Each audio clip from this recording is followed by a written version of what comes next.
Hola, ¿qué tal amigos? Les saludo con mucho gusto su amiga Abigail Valle en esta edición más de su programa de Las Bancadas.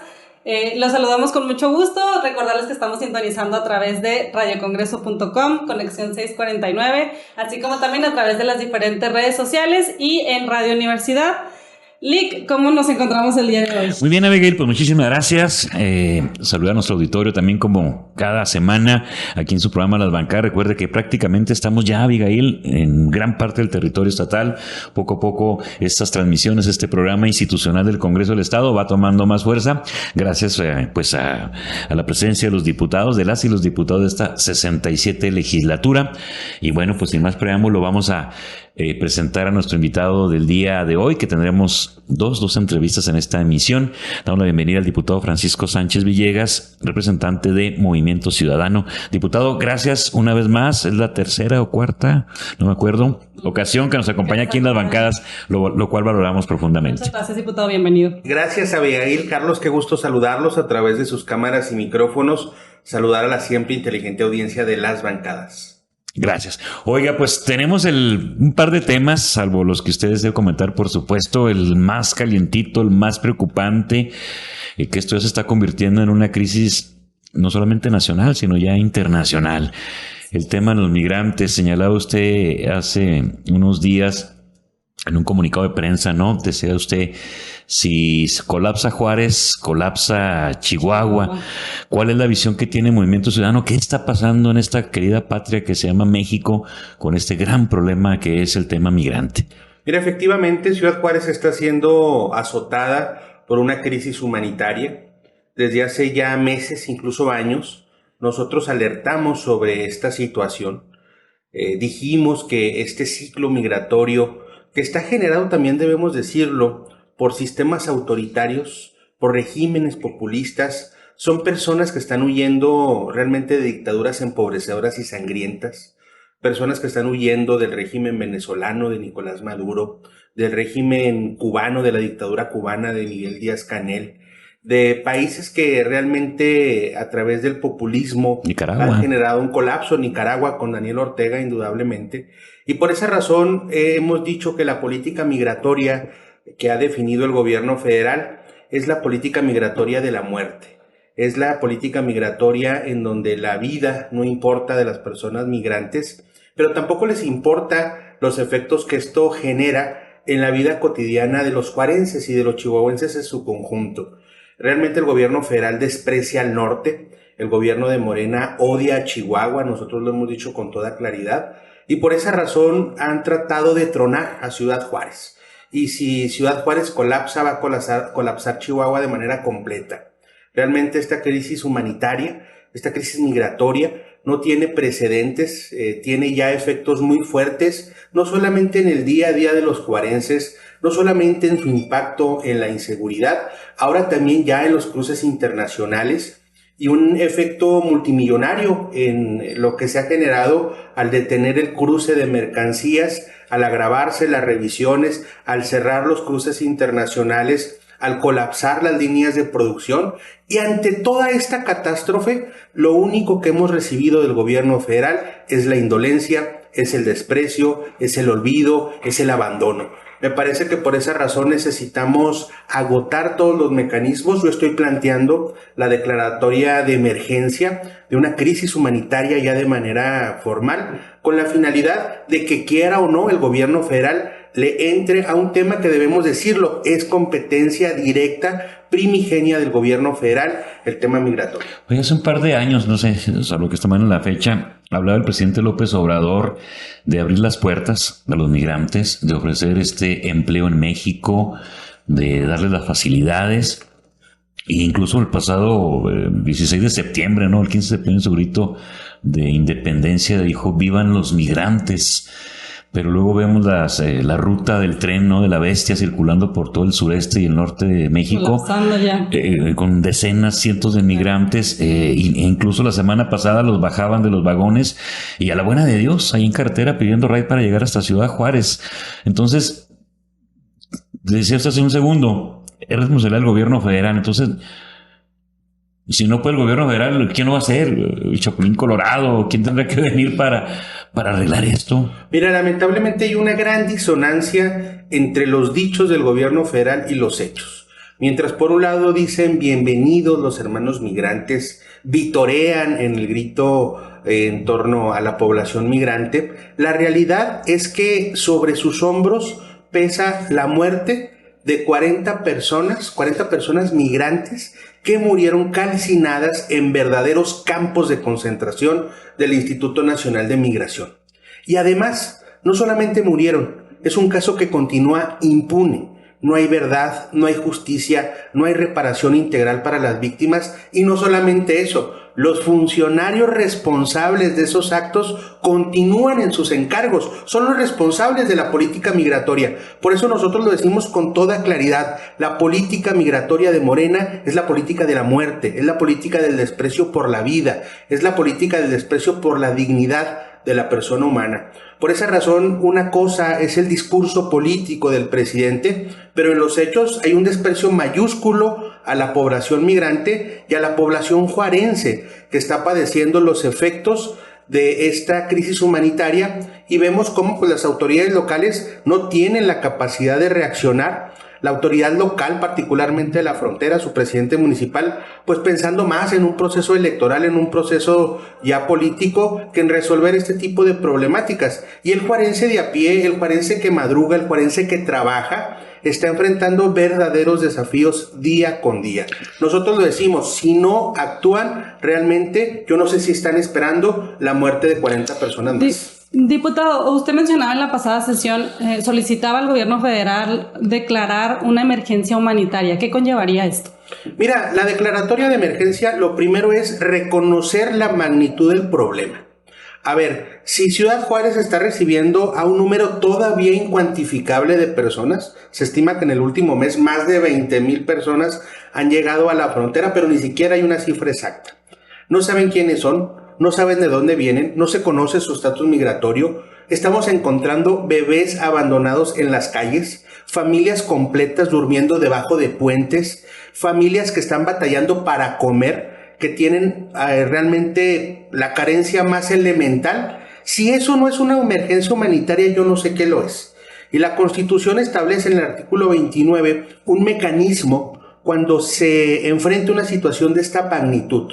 El procedimiento sería que el presidente de la República, por eso el exhorto es hacia allá, solicite la declaratoria del estado de emergencia, la Suprema Corte lo valida, establece una serie de pasos y ya no va a haber pretextos en este discurso perverso en donde es competencia del Estado, es competencia de la Federación, en donde no hay los suficientes recursos para atender esta problemática. El estado de emergencia permitiría disponer de todos los recursos necesarios y suficientes para atender esta problemática, que las autoridades se trasladen directamente a Ciudad Juárez para que palpen, para que sientan, porque desde el centro del país, desde la Ciudad de México, pues a veces realmente no se magnifica el problema que se está viviendo en las calles de Ciudad Juárez. Y esto permitiría también tratar de transitar a un esquema de mayor legalización de las personas que están en esta situación un tanto irregular, para que se pueda realizar de forma más ordenada, que cuenten con un esquema seguro, pero también que no se afecte la vida cotidiana de los juarenses. Es reconocer la magnitud del problema, que se dejen de excusas y que por fin se atienda esta problemática en Ciudad Juárez. Muy bien.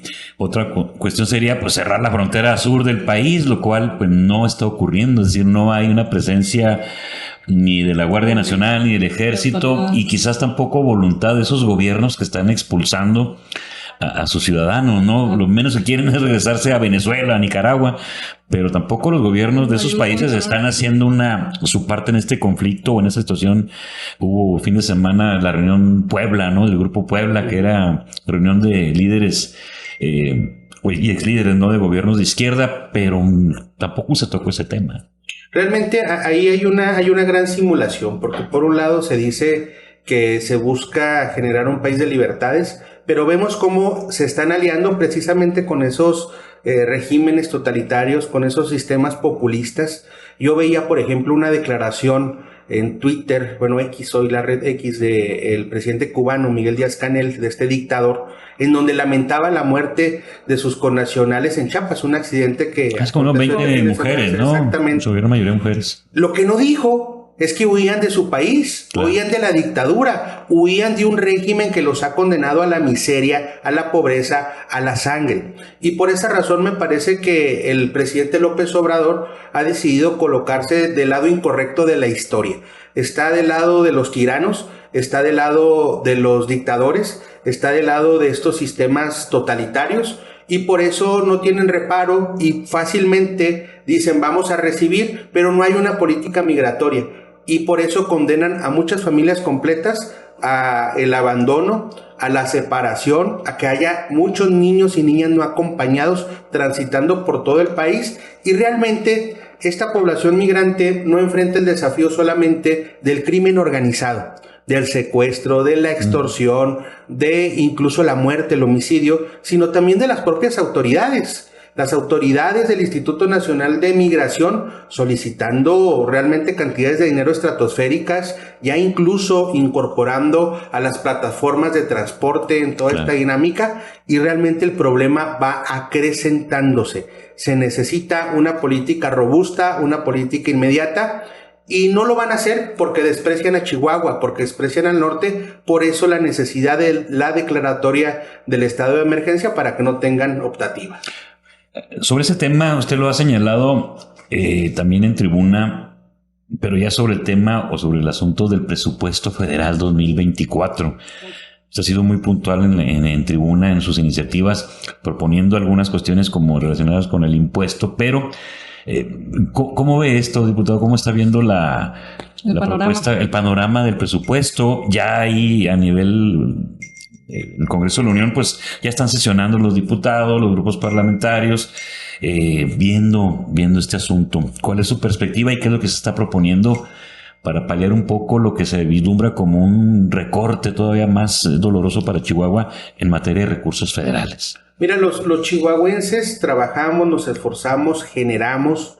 Dentro de los valores del norte está precisamente la cultura del esfuerzo, la cultura del valor del trabajo, de la inventiva, y vemos cómo en Ciudad Juárez el obrero se levanta a las 5 de la mañana para trabajar.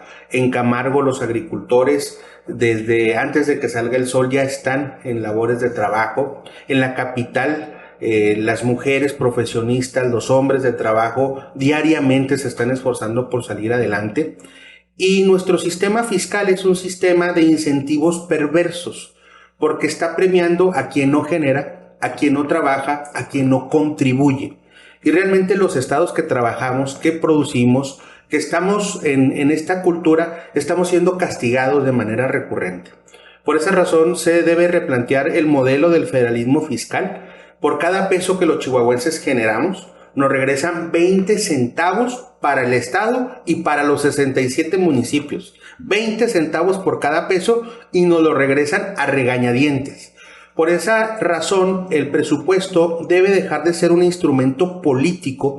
Yo he presentado una iniciativa para que el presupuesto de egresos de la federación deje de ser de la federación y pase a ser un presupuesto de egresos de la nación. ¿Cuál sería la diferencia? No solamente nominativa, sino que las legislaturas locales participemos en el proceso de aprobación del presupuesto. Es decir, que ahí los estados podamos defender lo que producimos, lo que generamos, y que las entidades federativas a través de las legislaturas locales seamos parte de este proceso. Esa iniciativa está en curso. Me parece que pudiera ser una herramienta para replantear este esquema, porque ahora pareciera que la visión de un solo hombre es la que priva para manejar millones y millones de pesos que constituyen el presupuesto de egresos de la federación. Además, ahora un presupuesto deficitario, un presupuesto que incrementa significativamente la deuda pública, porque el presidente pues ha dilapidado el recurso. Por eso también van ahora en contra de los ahorradores y buscan incrementar los impuestos sencillamente de las personas que tienen los valores del ahorro, y también van en contra de ellos. Me parece que eso ya es muy pernicioso, porque el presidente López Obrador ha dilapidado en obras faraónicas e inservibles una buena cantidad del presupuesto. Quizás esto sea ya algo que pudiera ya tratarse en el siguiente sexenio, ¿no? Como que ya no da para esto que usted está postulando, porque bueno, prácticamente tiene la mayoría Morena en el Congreso de la Unión. Quizás gane quien gane el siguiente proceso electoral federal, pues va a tener que ser una tarea que debe llegar en algún momento, diputado, ¿no? Mira, eso tiene que hacerse. Sí, lo que está claro es que en las condiciones actuales es muy complejo que suceda. Sin embargo, si no sucede, me parece que las regiones del norte tendrían pocos incentivos para permanecer en un modelo en el cual se encuentran castigadas de manera recurrente. Y yo no descarto que nuestro país enfrente lo que en algunas otras regiones del mundo está pasando, precisamente con regiones que se sienten castigadas en términos presupuestales y que inician procesos políticos que en ocasiones los resultados no son necesariamente positivos o los mejores. Me parece que si estiran la liga, permítanme la expresión tanto, pues el resultado va a ser negativo, va a ser funesto. Por esa razón creo que es necesario defender los valores del norte, los valores en los que creemos los chihuahuenses, sobre todo en un gobierno, en un régimen que representa los antivalores de Chihuahua. En caso de que no se llevara a cabo esta iniciativa, diputado, bueno, o como lo comentaba aquí mi jefe, que no alcance en este sexenio, ¿cuáles serían las consecuencias de esto? Mira, hay una oportunidad política, particularmente en la discusión de este presupuesto, porque hay una división en la bancada de Morena a nivel federal. Al parecer hay 33 diputadas y diputados, los mismos que integramos la legislatura de Chihuahua, que no estarán acompañando algunas de las definiciones del presupuesto, o al menos así lo han adelantado. Si esos 33 diputados de Morena, PT Verde, que conforman estos tres grupos parlamentarios, más los grupos de las oposiciones, habría posibilidades de ahora sí incidir, que ahora sí el Congreso por fin cumpla su rol legislativo de contrapeso, de control del poder y pueda hacer algunas modificaciones. En los 5 años anteriores, ni una coma le tocaron el presupuesto. Por esa razón me parece que esta coyuntura política podría ahora favorecer que el presupuesto de egresos tuviera ahora sí la intervención de las diferentes fuerzas parlamentarias. No, y aparte que qué importante que sean los mismos congresos de cada estado, que son los que conocen las necesidades y conocen cómo está la situación, pues que sean los que se decidan en qué puede acomodarse el presupuesto. Así es. Diputado, se nos agota ya el tiempo. ¿Algún mensaje para concluir esta conversación? Agradecerles mucho el espacio, decirles que desde la bancada naranja de Movimiento Ciudadano estamos haciendo nueva política. Estamos buscando ser la voz de quienes no tienen poder político para que ningún chihuahuense se quede atrás. Perfecto, diputado, pues muchas gracias, muy agradecidos de que haya aceptado la invitación. Ya saben que las puertas abiertas de las bancadas pues siempre están aquí para usted. Y pues muchas gracias, Lix, pues ya nos toca despedirnos ahora sí ya. Así es, muchísimas gracias, diputado. Continuamos con más aquí en su programa de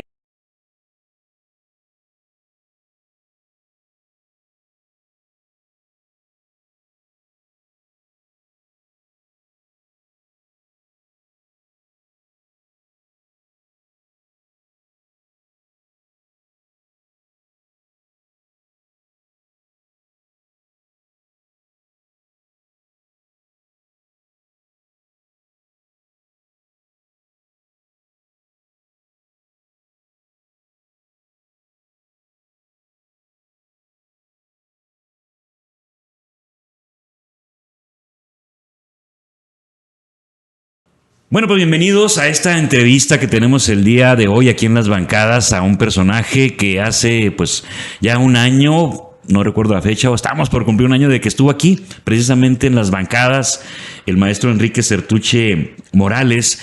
Él es el director del Centro Federal de Conciliación y Registro Laboral del Gobierno de la República. Un nombre muy largo, pero en síntesis pudiéramos decir y compartir con nuestro auditorio en todo el estado de Las Bancadas, pues que se trata de la institución que se encarga de ver todos los temas laborales, y justo pues cuando se cumple pues un año pues de que se reforma la ley y viene una serie pues de beneficios para el gremio laboral, para los trabajadores, tiene que ver también o impacta con las centrales obreras, y lo más importante, que tiene que ver con la atención de una persona que es despedida de su fuente de empleo y se ve la necesidad de decir quién me va a ayudar y ahora quién podrá defendernos, precisamente para que sea pues una causa justa, por llamarlo de alguna manera. Pero bueno, quien sabe de esto es el maestro Sertuche, a quien le damos la bienvenida. Maestro, muy buena tarde, bienvenido aquí a Las Bancadas de Nueva Cuenta. Pues muchas gracias, muy buenos días, saludo a ti y a todo tu auditorio. Para nosotros es muy importante que nos brinden este espacio.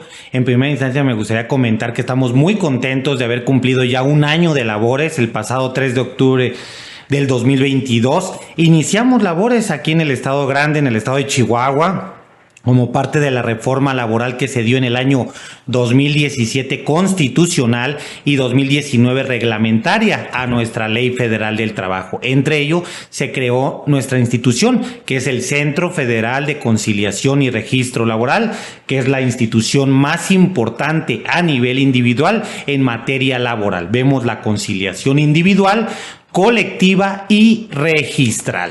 Perfecto. Iríamos por el primer paso, que es lo individual, que es lo que quizás a muchas personas que nos están viendo y escuchando en estos momentos en las bancadas.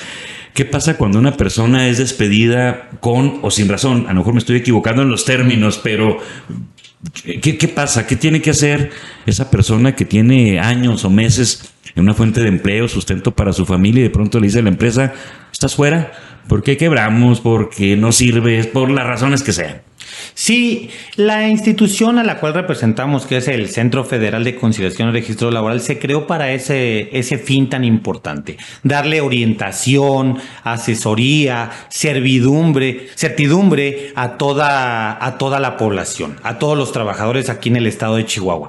Lo que queremos es que cualquier trabajador que sufre de un despido injustificado, no le pagan alguna prestación como puede ser su aguinaldo, su prima vacacional, no le respetan sus vacaciones, utilidades, el reparto de utilidades, acuda con nosotros. ¿Cuál es el trámite? Es muy sencillo. Acude con nosotros a cualquiera de nuestras 3 oficinas. Tenemos oficinas aquí en Chihuahua, en Plaza Victoria, local 26 y 27, Colonia Centro, en Hidalgo del Parral, en Escalerillas número 14, Barrio El Conejo, y en Ciudad Juárez, en Boulevard Gómez Morín, número 7045, piso 3. Esas son nuestras 3 oficinas. Es muy sencillo. Usted es un trabajador, acude con nosotros, lo va a recibir un abogado orientador, que es la primera cara que lo va a recibir. De ahí le va a dar una asesoría de cuáles son sus derechos laborales. Incluso le va a dar una cuantificación de cuánto le corresponde a usted por los años de servicio a esa empresa que corresponde legalmente. Exactamente. Esa es la cantidad. Lo que le corresponde. Porque luego el patrón dice, a ver, vamos a llegar a un acuerdo, el abogado, y ¿sabes qué? Mira, te vamos a pagar en lugar de 100, te vamos a pagar 90. Sí. Fírmale. Eso es muy importante de decirle a todos los trabajadores, que acudan con nosotros para que reciban una orientación. Le vamos a decir cuánto le corresponde por aguinaldo, por vacaciones, por prima vacacional, por el tema de su prima de antigüedad, todas las prestaciones que son irrenunciables y que marca la Ley Federal del Trabajo. Les vamos a dar la cuantificación y vamos a decir, a usted le corresponden 50,000 pesos. Adicional, vamos a trabajar para una indemnización constitucional. Esta indemnización es de 90 días. Esa sí se puede negociar con el abogado conciliador patronal del Centro Federal. Eso sí se va a negociar, porque nosotros somos una instancia de buena fe, prejudicial de conciliación. No estamos todavía en una instancia judicial. Claro. Así que la indemnización sí se puede negociar. Pero las otras prestaciones, esas son porque son. Sí, porque sí. Claro que sí. Ahora el tiempo, maestro, ya ve que juicios que se llevan años, ¿no? Años de desgaste, y al final de cuentas o muchos trabajadores desisten o fallecen, o los abogados, algunos, hay que decirlo con todas sus letras, ¿verdad?, juegan la contra, y ha sido un problema siempre. Yo creo que esto ya terminó. Sí, queremos informarle a toda la gente, y es uno de nuestros propósitos más importantes, es decir, que antes existían las juntas de conciliación y arbitraje. Uh-huh. Esas juntas que eran las locales, las operaba el Estado. La Junta Local y la Junta Federal de Conciliación y Arbitraje. Eran instituciones que todo el mundo sabe que duraban los juicios años, que lamentablemente si uno no le metía recurso, pues su juicio tardaba 10, 15 años. Claro. Y eso en detrimento del trabajador. Y si llegaba a ganar el juicio, le tocaba un porcentaje alto al abogado. Esto y aparte el costo de la inflación también ya no era igual. No era lo mismo 100 pesos de hace 10 años, ¿no? Muy lamentable para todos los trabajadores, pero aprovechando tu espacio les decimos, las juntas ya quedaron atrás a partir del día 3 de octubre del año 2022 y ahora el 3 de octubre que cumplimos nuestro primer aniversario, eso ya quedó atrás. Ahora este procedimiento de conciliación solamente dura 45 días. No me diga, 45 días. Solamente dura 45 días. Lo que pasa a usted, ya le dijimos, le hacemos la cuantificación, le comentamos sus derechos laborales y de ahí en menos de 15 días citamos a su empleador, se va a sentar con un abogado de nosotros conciliador, el empleador y el trabajador. Ahí van a exponer lo que sucedió. Se van a poner sobre la mesa la propuesta que tenga el empleador y si va esta en apego a la Ley Federal del Trabajo, se hace un convenio de conciliación que tiene el carácter de cosa juzgada. Ahora, el nivel de, ¿qué será? De eficiencia o de conclusión o de caso resuelto, por llamarlo de una manera, se llega a feliz término, digamos, de 10 casos, ustedes llegan a 9 o a 10 o ahí vamos. No, queremos dar las cifras y estamos contentos por esta situación de que la conciliación está resultando. Vamos. Ya resultó hace 3 años en las primeras entidades donde se implementó la reforma. Nosotros fuimos de las entidades de la tercera etapa, el estado de Chihuahua, pero ya cumplimos 1 año y nuestra eficiencia fue del 70%. Más del 70% de los asuntos se concilia. Y tuvimos más de 8,000 asesorías. Más de 8,000 asesorías, 6,000 solicitudes de conciliación y más del 70% se conciliaron. Entonces, es un porcentaje del 70%. Maestro, por último, ¿cuál es o cómo evaluar usted las condiciones obrero-patronales en el estado de Chihuahua? Digo, estos números son contundentes, pero bueno, Chihuahua es un estado que capta mucha inversión extranjera, llegan maquiladoras, a veces no hay personal, pero ahí están las maquilas, están las fuentes de empleo. El ambiente laboral, ¿cómo evaluarlo? ¿De tranquilidad? ¿Complicado? Yo creo que ha habido buena aceptación entre todos los actores del mundo del trabajo. Los trabajadores, los empleadores o empresarios y los líderes sindicales. Creo que han tomado a bien esta reforma laboral porque se han sentado a platicar, a charlar para mejorar las condiciones de los trabajadores y obviamente de sus familias. Entonces tenemos un ambiente, siempre va a haber obviamente diferencias de dinero. Exactamente, va a haber diferencias, va a haber charlas, pero creo que la mayoría en este año hemos visto que se han sentado a platicar, que se han resuelto, que ha habido mejoras para los trabajadores. Esto se ha visto en mejoras de salario, mejoras en sus prestaciones. Y esto, quiero comentarles, el Centro Federal también legitima los contratos colectivos de trabajo. Quiero mencionarles que antes existían más de 130,000 contratos colectivos a nivel nacional. Ahora solo existen 30,000 contratos colectivos legitimados. ¿Qué quiere decir? Más de 100,000 contratos fueron ya borrados, no fueron legitimados. ¿Esto qué quiere decir? Y muchos nos preguntan en los medios de comunicación, ¿por qué esto? ¿Por qué? Porque muchos de esos contratos colectivos eran contratos colectivos de protección, contratos colectivos que nadie conocía, contratos... Y alentados por los gremios sindicales, ¿sería así? Pues sí, había... Las centrales obreras que decían, yo voy a firmar el contrato colectivo de mi... Es que antes había un contrato colectivo que nadie verificaba. Okay. Lo registraron ante la Junta, pero nadie lo validaba, no había una inspección real de que si estuvieran respetando esas prestaciones a los trabajadores. Ahora con nosotros, el pasado 1 de mayo del 2023, cerró la fecha. Del 2019 a 2023 se dieron 4 años para que se legitimaran esos contratos colectivos. Muchos de estos sindicatos no contaban con los requisitos indispensables como su toma de nota vigente, su padrón de miembros vigentes, entre otros requisitos, por lo cual no pudieron hacer el trámite. Ahí se quedaron muchos sindicatos. Y otros pasaron por una votación que fue una votación personal, libre, directa y secreta de todos los trabajadores. Muy bien. Y los trabajadores votaron por el sí o por el no para legitimar ese contrato colectivo. Pero gran diferencia, ahora se tuvo que haber puesto una convocatoria en las fuentes de trabajo, se tuvo que haber dado un ejemplar a cada uno de los trabajadores de ese contrato para que conocieran sus prestaciones, la revisaran y votaran por el sí o por el no. Entonces, derivado de esto, 100,000 contratos colectivos se quedaron fuera, solamente se legitimaron 30,000, pero esto es una evolución, un avance hacia la democracia sindical, porque estos contratos colectivos los conocen los trabajadores, votaron por el sí de ese contrato colectivo y obligan a sus empleadores a hacerlos a acatarlo. También incluye mi decisión como trabajador de estar en algún sindicato. Sí, también esta nueva democracia sindical es tu decisión personal si perteneces o no a algún sindicato. Perfecto, okay. O si perteneces a un sindicato mayoritario o te quieres cambiar a otra. Es tu decisión personal. Esa es una Eso es bien importante porque Exacto. luego venía ese forzamiento, ¿no? De que tienes que pertenecer a X o N central obrera y te tienes que ajustar y tienes que pagar las cuotas y tienes que...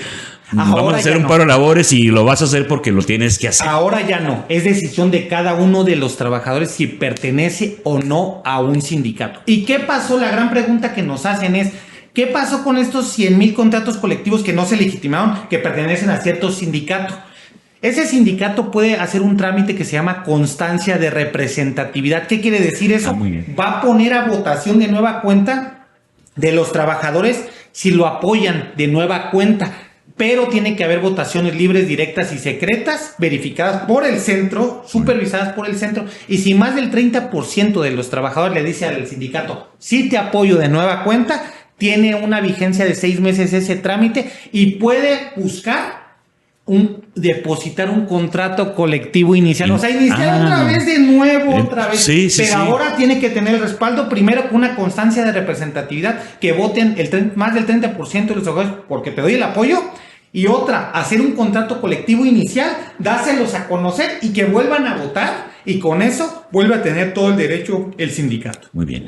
Maestro, pues se nos agotó el tiempo, pero creo que esta explicación ha sido fundamental. Primero, pues felicitarlo, ¿no? Por este año de trabajo. Y luego, bueno, pues decirle a nuestro auditorio que tienen en en el Centro Federal de Conciliación y Registro Laboral, pues un aliado. Claro. Un aliado y una fuente de asesoría gratuita y con toda la voluntad, pues de que lleguen las cosas a buen puerto, como luego se dicen, y mantener pues ese equilibrio y esa relación obrero-patronal pujante como es en el estado de Chihuahua. Eso se escucha. Muchísimas gracias por estar con muchas nosotros. Gracias. Solamente agradecerte el espacio y decirle a la gente, trabajador, tú ya no estás solo, tienes un aliado que es el Centro Federal de Conciliación y Registro Laboral y ante despido injustificado, pago de prestaciones, temas con IMSS, Infonavit, Afores, nosotros te vamos a asesorar para que resuelvas esta situación que es muy, muy importante para ti y para tu familia. Muy bien, gracias. Vamos a un mensaje brevísimo. Continuamos aquí en su programa de Las Bancadas.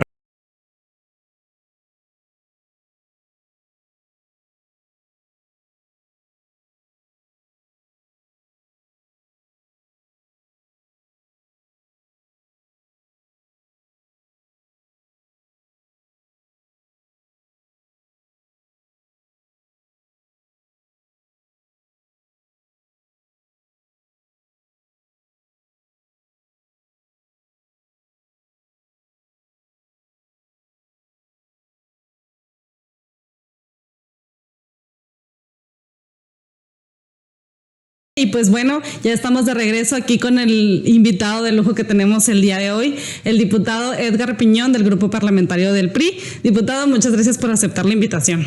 Hombre, al contrario, Abigail, muchas gracias por la invitación, por estar aquí en las bancadas desde el Congreso del Estado. Y bueno, pues saludos a toda la gente que nos escucha y nos ve en las diferentes regiones del estado de Chihuahua. Y pues bueno, no se olviden que estamos sintonizando a través de radiocongreso.com, así como también a través de Conexión 649, Radio Universidad, y también pues a través de nuestras diferentes redes sociales como Facebook Live. Y pues bueno, diputado, para comenzar, quiero comenzar con un tema pues que ha sido polémico, que ha sido ya desde que inició este sexenio del actual presidente de la República. Se han venido viendo muchos diferentes recortes presupuestales, diputado. ¿Qué opinión le merece al respecto? Sí, por supuesto, yo lo he venido diciendo existe un riesgo muy fuerte de que a Chihuahua nos dejen en una orfandad presupuestal. Presenté una iniciativa hace algunos días exigiendo una reconsideración en el presupuesto de egresos de la Federación al tema de mantenimiento y conservación rutinaria para nuestras carreteras. Para explicarle un poco a la gente, cada año el gobierno federal, el gobierno de la República, envía un documento al Congreso de la Unión donde proyecta cómo se va a gastar el dinero del siguiente año. Esto se le llama el presupuesto de egresos de la Federación, o también se le conoce como el paquete económico, y ahí destina pues el dinero para los diferentes rubros, para las diferentes dependencias, para todo el órgano del gobierno federal. Y bueno, pues nos preocupa muchísimo. Nos preocupa muchísimo, por ejemplo, el tema para Chihuahua, donde no hay ninguna consideración para temas tan esenciales que son de mantenimiento. Mantenimiento a nuestras carreteras, mantenimiento a nuestros hospitales, mantenimiento a nuestras presas, en todo lo que también se requiere infraestructura hidroagrícola, y prácticamente no se están planteando recursos. El último año del gobierno federal anterior, que fue del PRI, se destinaron 2.500 millones de pesos para mantenimiento y conservación rutinaria de la red federal en Chihuahua. Estamos hablando del 2018. En este año están etiquetados 0 pesos. Lo mismo sucede en infraestructura hidroagrícola. De los 68,000 millones de pesos que se etiquetaron en este año, solamente el 0.14% se destinó para Chihuahua, y nuestras presas, sobre todo en un momento que se encuentran con un muy bajo nivel de agua, pues requieren de mantenimiento y conservación rutinaria. Estoy pensando en La Boquilla, estoy pensando en El Granero, estoy pensando en Las Vírgenes, y no tenemos la posibilidad de hacerlo por esta falta de recurso. Lo mismo la red de hospitales del Instituto Mexicano del Seguro Social, el IMSS de Chihuahua, el de Cuauhtémoc, el de Parral, el de Delicias, el de las diferentes ciudades, y que basta con ir a visitarlos para saber que urge un mantenimiento de las instalaciones y que urge el que tengan medicamento, el que tengan equipamiento y el que tengan suministros. Y son temas muy esenciales, muy sensibles para la gente, y pues no están en el presupuesto de egresos de la Federación, y por ello es que hemos solicitado de manera reiterativa que se haga una reconsideración, y ojalá los diputados federales de Morena, en este caso, hagan reservas y planteamientos y no quieran aprobar sin moverle ni siquiera una coma a este presupuesto de egresos de la Federación. Pues como lo comenta, diputado, ya diferentes rubros que se ven muy afectados con estos recortes, y un tema que preocupa también actualmente, la sequía que se avecina, diputado. Usted que preside la Comisión del Agua. Sí, es un tema muy complicado. Se ha venido manejando como una sequía típica, sin embargo ya de atípica no tiene nada. Tenemos que acostumbrarnos a vivir en una zona del mundo con problemas de mucha escasez de lluvia, y esto hace que cambiemos todo el paradigma de cómo hemos utilizado el agua en los últimos 100 años. La gobernadora convocó a una reunión extraordinaria la semana pasada. Un servidor estuvo presente para ver acciones muy puntuales del manejo de la sequía. Se están haciendo 2 vuelos diarios con este asunto de estimulación de lluvias a través de bombardeo de nubes, porque existen las condiciones atmosféricas en este momento para realizarlo. Eso ha permitido que haya un poco de lluvia. Sin embargo, la situación de sequía es una situación complicada. Se acaba de aprobar aquí en el Congreso del Estado solicitarle al gobierno federal la declaratoria de emergencia prácticamente para los 67 municipios. Es un problema de cobertura general. También estamos trabajando con la Secretaría de Desarrollo Rural para ver el tema de apoyos al campo. La gente de los municipios rurales la está pasando mal, hay una situación compleja. En el caso, por ejemplo, de la ganadería, esto ha impactado que el precio de la carne baje, sobre todo para los ganaderos, no para los consumidores, ¿no? Y este es un desajuste de mercado. También el asunto del acceso al agua en las ciudades. Hay problemas pues en lugares como Jiménez, como Parral, como Cuauhtémoc, como Ciudad Juárez, precisamente por el estrés hídrico que estamos padeciendo derivado de esta sequía. Y bueno, pues se tienen que tomar acciones emergentes, acciones contundentes para poder apoyar a miles y miles de chihuahuenses que están padeciendo esta situación.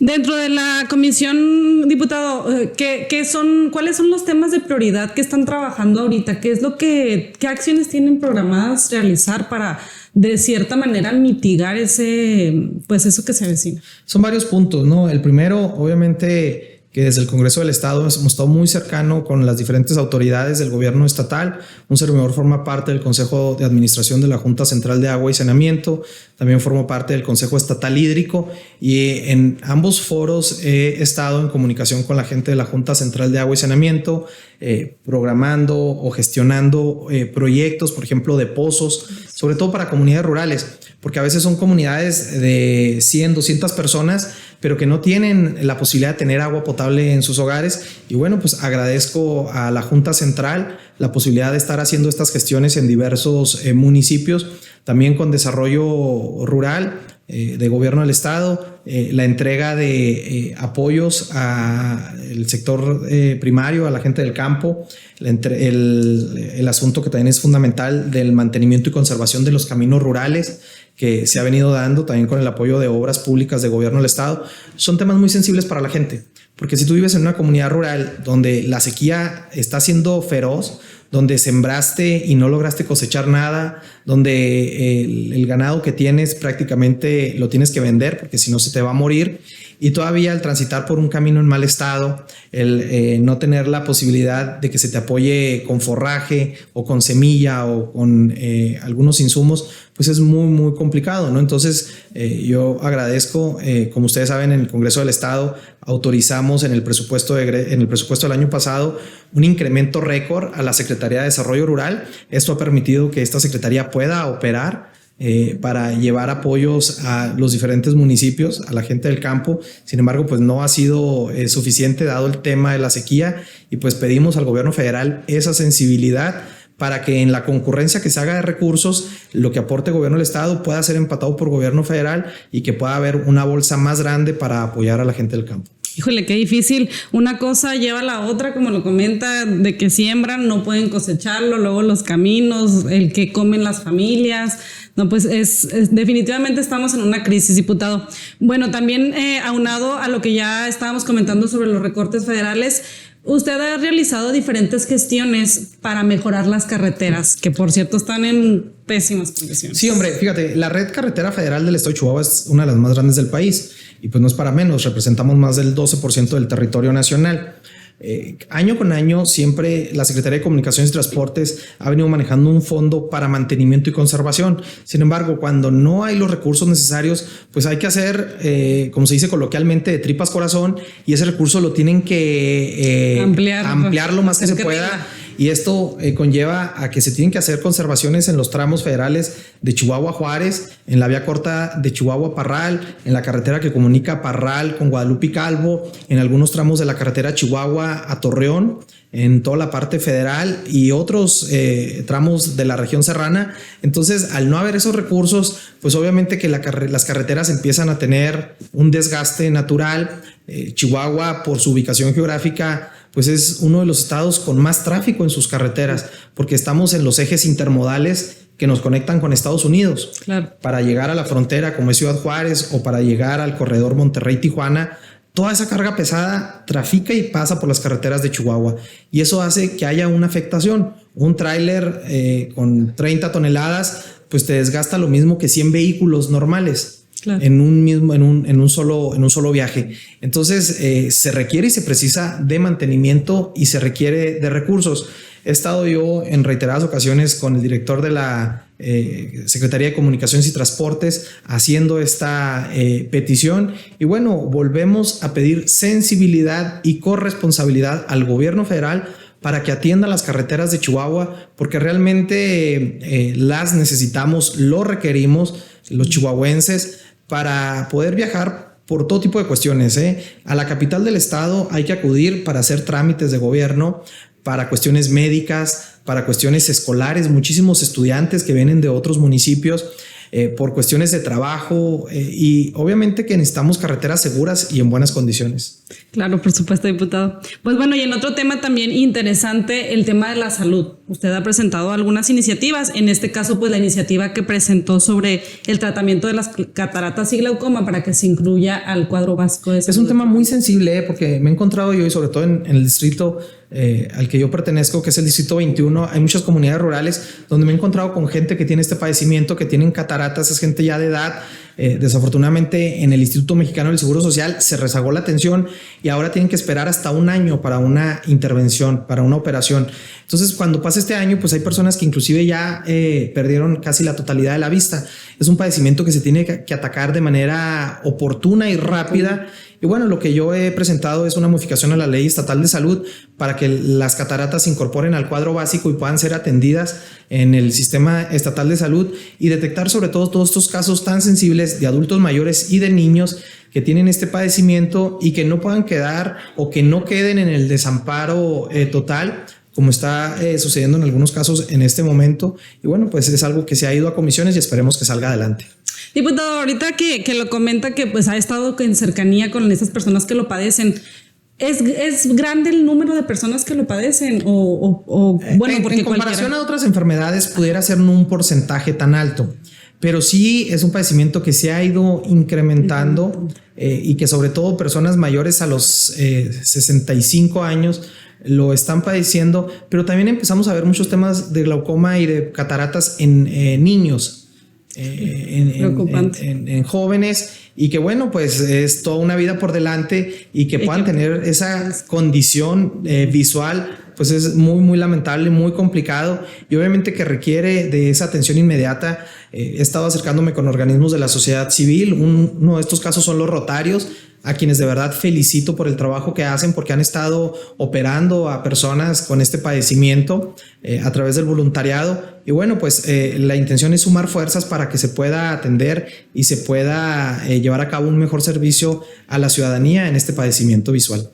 Muy bien, diputado. En otro tema también su iniciativa de asistencia social a domicilio. Esta es una modificación a la ley. Es una modificación a la ley de atención a grupos vulnerables, de todo el tema de asistencia de desarrollo social y humano, para que aquellas personas que tengan un padecimiento, que estén enfermas, que tengan una edad ya muy avanzada, que tengan una discapacidad, pues les es imposible acudir a una oficina pública a recibir un apoyo, ¿no? Batallan. Entonces, lo que se busca es una modificación a la ley para que sea el gobierno el que pueda acudir de manera a sus domicilios a entregar estos apoyos, porque se convierte en algo muy complejo, ¿no? Para una persona que, por ejemplo, tiene un padecimiento fuerte, que tiene una discapacidad motora o que por su edad, tenemos muchos casos de adultos mayores que viven solos y que ya no se pueden desplazar. Hemos visto con mucha preocupación, por ejemplo, en los bancos del bienestar, cómo forman a los adultos mayores. Híjole, y duran hasta 3 horas ahí formados cuando sus condiciones físicas ya no se los permiten. Entonces creo que es un tema que debe estar en la ley y que finalmente se debe buscar los mecanismos para que el apoyo sea entregado a la persona y que no sea la persona cuando ya no pueda, obviamente, el que tenga que acudir a recibirlo. No, pues interesante iniciativa, diputado. Muy empática esa iniciativa, porque lamentablemente pues sí vemos como hay adultos mayores que batallan en esto. Y pues bueno, diputado, también en cuanto a la educación, pues usted ha entregado diferentes apoyos ahí en su distrito. ¿Qué nos puede platicar? Sí, fíjate que de hecho vengo de una reunión con la secretaria de Educación, a quien le agradezco el espacio, haciendo algunas gestiones que tienen que ver con necesidades muy latentes en los municipios del distrito que un servidor representa. El tema del transporte escolar es uno de ellos para los municipios rurales. También el tema de algunas necesidades en las escuelas, necesidades de equipamiento, de mantenimiento, de pintura, y que bueno, pues un servidor ha estado haciendo diversas gestiones a favor de la educación. Entonces, pues hemos también estado trabajando en esta materia. Ahí en su distrito, diputado, ¿qué es lo que más afecta a las escuelas? ¿Qué es lo que más le solicitan? Fíjate que hay varias circunstancias que estamos viviendo muy, muy complejas. Uno de ellos tiene que ver con el tema de la salud mental. Hemos encontrado muchos casos, por ejemplo, de depresión en niños pequeños, en jóvenes. Entonces, la atención psicológica es un factor fundamental. En este momento creo que es una situación que se derivó de la pandemia, del encierro que muchos niños estuvieron sometidos y que ahora se requiere precisamente de esa atención y de ese apoyo. Y bueno, también derivado de la pandemia, el tiempo que las escuelas estuvieron solas, pues algunas tuvieron un desgaste mayor. Y que bueno, pues se está haciendo un esfuerzo y lo reconozco, y de hecho lo he podido palpar en que el gobierno del estado está invirtiendo infraestructura, está invirtiendo recursos para arreglar algunas escuelas, y bueno, pues un servidor ha estado haciendo gestiones para que esto continúe y se mantenga en los diferentes municipios de mi distrito. Perfecto. Y pues bueno, diputado, ahí en Parral, ¿qué es lo que usted considera? ¿Qué es lo que ha visto? ¿Cómo ve a su municipio? ¿Qué es lo que le hace falta? Bueno, fíjate, Parral pues es una gran ciudad, ¿no? Es una ciudad con muchísima historia, es una ciudad que prácticamente está a punto de ir a su quinta centuria de vida, que le ha aportado mucho a la identidad de Chihuahua y que en este momento tiene grandes desafíos de frente. Uno de ellos es el tema del agua, que al igual que otros municipios del estado atraviesa por una sequía fuerte. El otro es el tema del empleo, de la generación de empleos, del desarrollo económico, el poder promover iniciativas, y es un tema que he platicado con la secretaria de Desarrollo Económico e Innovación, a quien le mando un saludo, el poder buscar que el sector productivo, el sector privado puedan hacer inversiones, por ejemplo, la vocación forestal. Esta mañana tuvimos una mesa técnica con el diputado Noel Chávez porque estamos modificando la ley de desarrollo forestal en el estado precisamente para incentivar esta actividad que es tan importante para Parral, porque Parral es el principal centro forestal del país en cuanto al tema de la transformación. También, por supuesto, la minería. Hay inversiones muy importantes en la región sur del estado que son grandes generadoras de empleo. El turismo, que es una vocación natural para la región. Se ha hecho esta declaratoria de pueblo mágico que viene a fortalecer la atracción de turismo. Y bueno, pues hay muchas acciones que hacer desde el Congreso del Estado, con el apoyo y en conjunto con el gobierno del estado, y yo de verdad agradezco que Parral haya estado en la prioridad para este gobierno estatal. Y pues bueno, diputado, ¿qué es lo que viene para usted? ¿Cómo cerró este periodo ya el diputado Edgar Piñón? ¿Qué es lo que viene? Pues fíjate que viene mucho trabajo. Estamos de frente a recibir el presupuesto del año que entra. Un servidor forma parte de la Comisión de Presupuesto. Estaremos haciendo análisis de las diferentes secretarías, buscando precisamente incrementar el recurso para aquellas dependencias que así lo precisen y así lo requieran. Y bueno, pues es un tema prioritario en este momento, y seguir trabajando para los municipios del Distrito 21. Estamos hablando de 14 municipios con necesidades muy diversas, con características muy heterogéneas, y un servidor pues está aquí para chambear, para trabajar por ellos, para los más de 165,000 habitantes que viven en esta región de Chihuahua. Así que bueno, pues esa es mi máxima responsabilidad. Muy bien, diputado. Pues muchas gracias, diputado, por esta entrevista, que creo que ya se nos acabó el tiempo súper rápido. Rápido, muchas gracias. Gracias a ti. Muchas gracias. A las gracias. bancadas. Gracias por haber aceptado la invitación. Cuando quiera, tienen las puertas abiertas aquí, diputado. Gracias. Y pues bueno, muchas gracias. Esto ha sido todo por hoy en su programa de Las Bancadas.